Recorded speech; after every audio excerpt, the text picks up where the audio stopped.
מה הקשר בין דבש ולימודי עברית? שלום, אני אלעד, מורה לעברית, וזה טיפול שורש. השורש למד. קצת תרבות. עוד מהעת העתיקה, בתרבות היהודית היה מקום חשוב ללימודים, ובמיוחד ללימוד או תלמוד תורה. בכל מקום שבו גרו היהודים, מירושלים לסמרקנד, מקורדובה לברדד, ממרקש לוורשה ומסלוניקי לצנעה. העברית, שפת הקודש, נלמדה בתלמוד תורה, בתי ספר ללימוד תורה. לתלמודי התורה היו שמות שונים במקומות שונים. במדינות דוברות ערבית הם נקראו כותב, מהשורש כתב, השורש הערבי לספר או כתיבה. בתימן מדרס, מהשורש הערבי דרס, ללמוד. ובבלקן מלדרי, מהמילה היוונית מלטי, לימודים או מחקר. ביהדות אשכנז, באירופה, התלמידים למדו בחדר או בדיאלקט האשכנזי חיידר. המורה בחיידר היה מלמד או בדיאלקט אשכנזי מלמד. המלמד היה שם דבש, הני, על אותיות האלף בית, והתלמידים היו מציירים את האותיות באצבעות ואז מלקקים אותם. ללקק, ליק. כך הילדים למדו שלימודים זה גם מעניין וגם טעים ומתוק.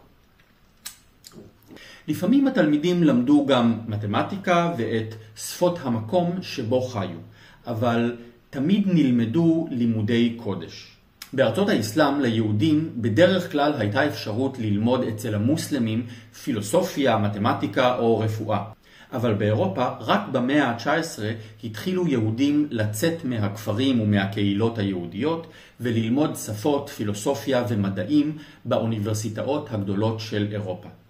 לכן תקופה זו נקראת תקופת ההשכלה. השכלה, education or learning enlightenment, מהמילה שכל, mind, brain. גם היום, בישראל ובעולם, תלמידים רבים לומדים בתלמוד תורה כזה.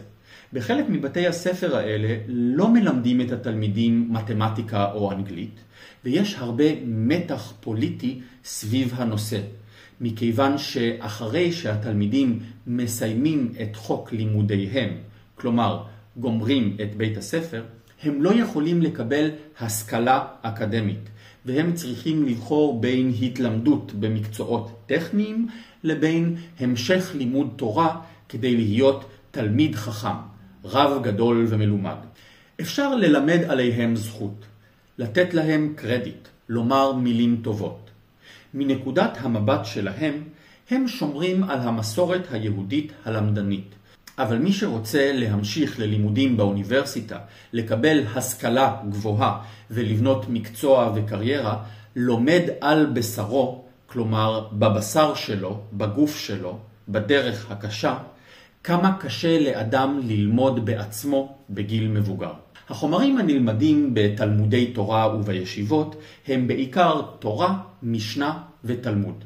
חלק גדול מהטקסטים הוא שיחות של מלומדים דתיים שמתווכחים על נושאים שיש להם מעט מאוד קשר לחיינו היום. אבל חלק מהטקסטים מלמד על ניסיון החיים העשיר של הכותבים המלומדים. אנשים שהיו למודי ניסיון. למוד, מישהו שרגיל או שיש לו, שעבר משהו בחיים. בסמיכות, למוד, למודת, למודי, למודות, פלוס שם עצם, מישהו שעבר דברים בחיים ולמד מהם. אדם למוד ניסיון הוא אדם עם הרבה ניסיון חיים. משפחה למודת סבל, suffering, עברה דברים קשים וסבלה, suffered, הרבה. הישראלים למודי מלחמות, כלומר, הם עברו הרבה מלחמות. אבל אני לא יודע אם ידענו ללמוד לקח מכל המלחמות האלה. לקח, לקחים, הרעיונות או השיעורים שאנחנו צריכים לקחת וללמוד מחוויות קשות שעברנו. ללמוד לקח, to learn a lesson. אז רגע לפני שנסיים את חוק לימודינו, אני רוצה ללמד זכות על המלומדים העתיקים, למודי הניסיון, וללמוד קצת מהניסיון שלהם. במשנה כתוב, לא הביישן למד ולא הקפדן מלמד. אדם שמתבייש, ביישן, לא יצליח ללמוד. מי שלא מדבר או פוחד לטעות, לעשות טעויות, לא ילמד אף פעם. לא הקפדן מלמד. מורה קפדן, strict, שמקפיד על כל דבר, לא יצליח ללמד. התלמידים שלו לא ילמדו כלום. איזה הוא חכם? הלומד מכל אדם. איזה הוא האדם החכם? האדם שלומד מכל אדם, מכל אחד שהוא פוגש.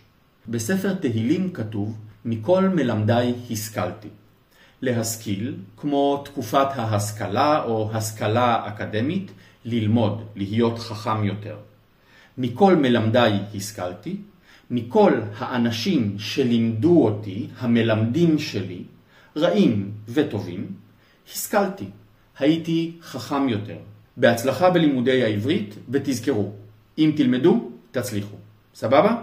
סבבה.